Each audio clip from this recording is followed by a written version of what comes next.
घ्या ना.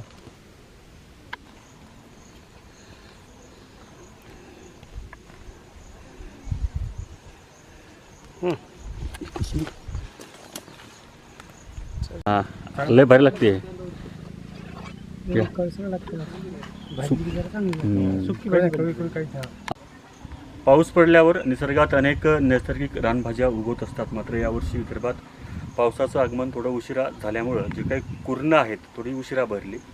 तरी देखील काटेपूर्णेच्या खोऱ्यामध्ये उशिरा आलेल्या पावसाच्या नंतर देखील अनेक रानभाज्या इथं फुललेल्या आहेत. त्यामध्ये विशेषतः सर्वत्र आढळणारी ही रानमेथी, हिला आपण तरुटा देखील असं म्हणतो. आणि पूर्वी शेतीच्या बांधावर कुठे पण ही भाजी सर्वत्र मिळायची, आता पण मिळते. मात्र जंगलामध्ये आढळणारा जो काही तरुटा असतो तो खाण्यासाठी चांगला असतो. आणि पाऊस पडल्यावर साधारणतः 15 दिवसपर्यंत आपण या भाजीचं सेवन करू शकतो. नंतर ती भाजी थोडीशी निब्बर होते, नंतर खाल्ल्या जात नाही. काही ग्रामीण शेतकरी तसेच वन विभागाचे काही कर्मचारी माझ्यासोबत आहेत. कसली भाजी तुम्ही निवडली आहे? ही तरोटा, रान तरोटा म्हणून ही भाजी निवडली आणि हे उत्कृष्ट असते जेवणासाठी, चांगली असते. स्मेलीचा जर पाहिला तर मेथीसारखा येतोय. हा, स्मेलीचा मेथीसारखा येतो.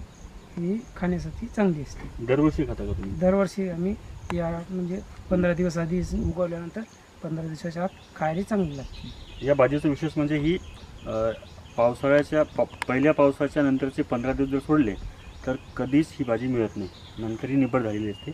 म्हणजे रानभाजी खायची असेल तर पाऊस पडल्यानंतर 15 दिवस ही तुम्हाला उपलब्ध आहे. अजूनही चान्स आहेत. काय सांगाल अजून या भाजीबद्दल? हे भाजी जी आहे सर, या भाजीच्या खाल्यामुळं आपले पोटाचे विकार कमी होतात, वात वगैरे आहे ते कमी होतात असे आमचे पूर्वज सांगायचे. आणि ते वर्षानुवर्ष आपल्या पिढी ही भाजी खात आलेलो आम्ही. आणि थोडंसं काय नाही, ते तडका मारून या भाजीला कांदा चिरून टाकलं की खाऊ शकतो आपण. कच्ची पण खाऊ शकतो. आणि याच्यावर कोणतं केमिकल नाही, काय नाही. जंगलातली आहे आणि नैसर्गिकरित्या आलेली आहे, की लागवड केली नाही कोणी, काय नाही. निसर्गाच्या सानिध्यात उगवलेली ही भाजी तरोटा आहे.